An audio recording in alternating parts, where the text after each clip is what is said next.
Bonjour les amis, dans cette nouvelle vidéo qui est très intéressante, on va parler sur la communication scientifique, du protocole expérimental jusqu'à la rédaction d'articles scientifiques, passant par toutes les étapes de la préparation d'une thèse.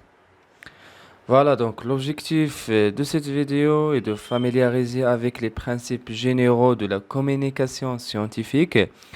Bien sûr, lorsqu'on parle de communication scientifique, ce n'est pas la communication comme terme général.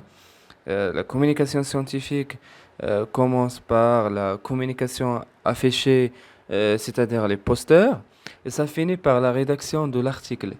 Donc tout ça, ce qu'on appelle la communication scientifique. Donc on va définir par la suite ce que ça veut dire un protocole de recherche, son rôle et son contenu. Et dans les vidéos qui suivent, donc, on va définir ce que ça veut dire un article scientifique, son rôle, sa structure, son style et comment publier dans une revue scientifique. Voilà, donc si vous n'êtes pas encore inscrit dans la chaîne, abonnez-vous et n'oubliez pas d'activer les notifications, comme ça vous recevrez mes prochaines vidéos. On commence donc tout d'abord, la première question, c'est pourquoi un chercheur doit communiquer? Pourquoi communiquer? D'abord, le contexte de la communication, c'est que soit on est un chercheur expérimenté, soit un étudiant-chercheur. Donc la communication diffère entre ces deux profils. Nous allons voir les conséquences de la communication. Bien sûr, c'est pour la promotion pour les chercheurs expérimentés ou les anciens chercheurs. Pour les nouveaux étudiants-chercheurs, c'est pour les diplômes, soit que ce soit le master ou le doctorat. Également, si on a un projet financé, on doit communiquer les résultats pour l'organisme qui finance le projet. On communique également les résultats des recherches en réponse à un décideur. Par exemple, on peut demander les gens qui travaillent ou qui font leurs recherches sur le Covid-19 de communiquer leurs résultats au ministère de la Santé. Donc ça, c'est les conséquences de la communication. Les difficultés de la communication sont nombreuses. Les étapes tardives dans le processus de recherche, bien sûr, un étudiant, lorsqu'il commence ses recherches, ça prend du temps. Parfois, après 2, 3, 4 ans, l'étudiant ne sait pas encore le sujet qu'il est en train de développer. Et c'est à la fin que les étapes de la communication scientifique commencent, c'est-à-dire au cours de la dernière année, par exemple. Les échéances sont aussi importantes et il y a la lassitude de l'étudiant-chercheur, qui est très très important. Euh, la communication scientifique, c'est un devoir de communiquer. Donc, aucune étude ne devrait être faite sans objectif. L'objectif est de communiquer les résultats de cette étude. Parmi les objectifs possibles, c'est d'améliorer les connaissances scientifiques ou changer quelque chose dans votre domaine de recherche. Et voilà, donc les applications, c'est la communication des résultats. Lorsqu'on dit communication des résultats, ça veut dire lorsque je fais une recherche, je dois communiquer les résultats pour que la communauté scientifique peut profiter des résultats, pour que d'autres chercheurs dans le même domaine peuvent avoir une idée sur l'état d'avancement de la recherche dans ce domaine-là. On communique également pour valider les résultats, bien sûr. Lorsque je communique devant des experts de domaine, je valide mes résultats. À la fin de la communication scientifique, pour les doctorants, c'est la rédaction d'un rapport d'étude, ce qu'on appelle le manuscrit de thèse. Donc, c'est l'objectif ultime pour un doctorant. Une étude n'est jamais finie tant que les résultats ne sont pas transmis à ceux qui peuvent en faire l'usage, c'est-à-dire votre étude ne veut rien si elle n'est pas communiquée. La fonction comptable de la communication, c'est par exemple mon sujet de thèse ou mon projet de recherche entre dans le cadre d'un projet de recherche qui est financé. J'ai l'obligation de communiquer mes résultats à ceux qui ont donné des fonds publics pour cette recherche et à ceux qui peuvent bénéficier des retombées pratiques de la communication. C'est le public. La fonction historique de la communication écrite, elle fait partie de la notoriété du chercheur. Plus on publie dans des revues qui ont un fort facteur d'impact, plus la valeur scientifique va augmenter. Et pour cela, il faut faire des conférences, des publications et de communication du résultat de votre recherche. Maintenant, comment communiquer? Donc, les modalités de communication sont multiples. Nous avons la communication interpersonnelle. C'est lorsque quelqu'un qui est très connu et qui a une autorité scientifique dans un domaine donné, par exemple en biologie, en chimie, et où il donne une information sur un sujet dans lequel il est expert.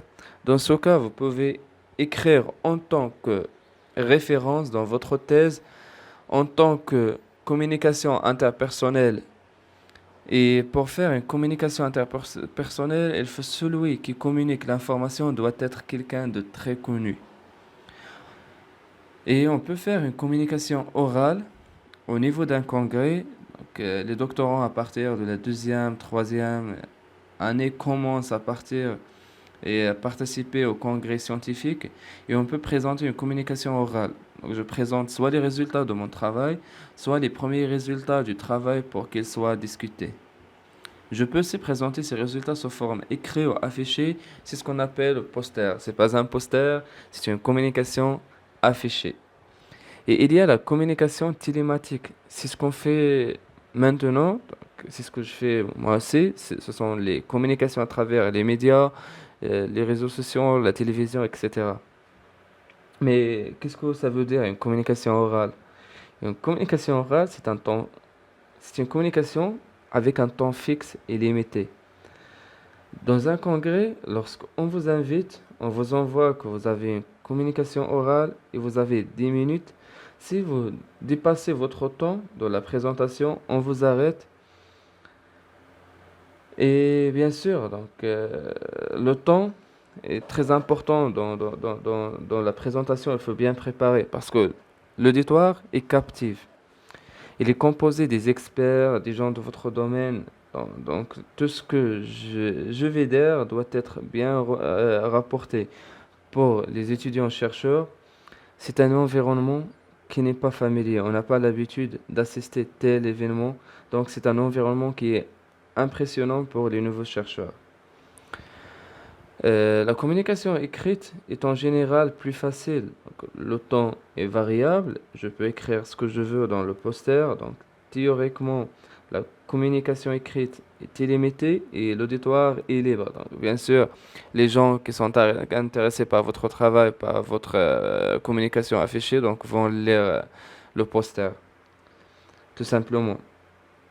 Et bien sûr, pour la communication écrite, il y en a plusieurs types de rapports écrits. Il y a ce qu'on appelle le rapport complet, il y a l'article scientifique original et il y a l'article de synthèse. Pour le rapport complet, c'est une description détaillée de toutes les étapes et les actions entreprises pour répondre à une question posée.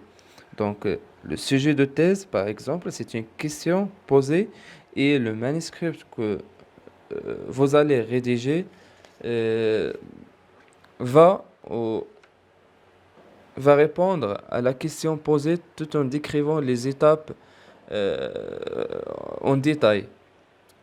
La longueur du rapport est variable. Pour un rapport de thèse, ça peut varier de 20 pages pour les gens de mathématiques, par exemple, jusqu'à 400 ou 500 pages pour les gens de droit ou les gens de la littérature. Le public potentiel pour le rapport complet, c'est des professionnels en général, sont des chercheurs de votre domaine. Bien sûr, donc le rapport complet pose un certain nombre de difficultés. Il faut un langage accessible à tous les lecteurs. Donc il faut des phrases très courtes, faciles à lire et simples avec un langage très simple. Il faut aussi organiser votre rapport de manière à permettre un accès facile à toute l'information du contenu.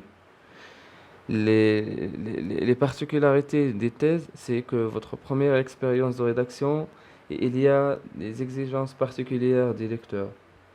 Ce rapport complet reste très limité pour la diffusion parce qu'il fait d'un nombre limité d'exemplaires, mais on peut déposer le manuscrit sur le net maintenant, donc on a le développement technologique. On peut publier notre manuscrit sur Internet, comme ça il sera lu par un grand nombre d'individus. Et on peut diffuser aussi le rapport complet sous forme d'un livre avec un numéro ISBN. Et l'intérêt du livre, c'est qu'il soit connu au niveau du monde entier et en plus, il va être validé par les pairs scientifiques. Parce que la préparation du livre est très, très, très, très difficile à publier. La taille du public dépend du nombre, bien sûr. Donc, nous avons aussi le deuxième type de rapport écrit, c'est l'article scientifique original. C'est le top de la communication scientifique. Et par définition, un article scientifique, c'est un document qui est publié en fournissant des résultats d'une étude. C'est ce qu'on appelle original parce que les résultats n'ont jamais été publiés dans une autre revue. Et la taille du public dépend du nombre d'exemplaires publiés lorsqu'il s'agit de publications sur papier. Elle dépend également de l'accessibilité de la revue dans les bibliothèques, à l'indication dans les bases de données bibliographiques et l'originalité de l'étude, c'est-à-dire le nombre de citations. Plus votre travail est cité, plus votre notoriété va augmenter.